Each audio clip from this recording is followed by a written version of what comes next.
نمیکنه.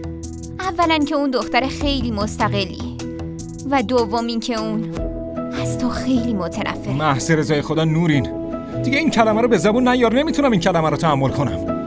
رحیم، این واقعیته. نورین،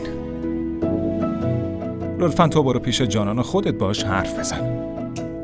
قضیه رو براش توضیح بده. تو میتونی که ذهنیتش رو درباره من عوض کنی.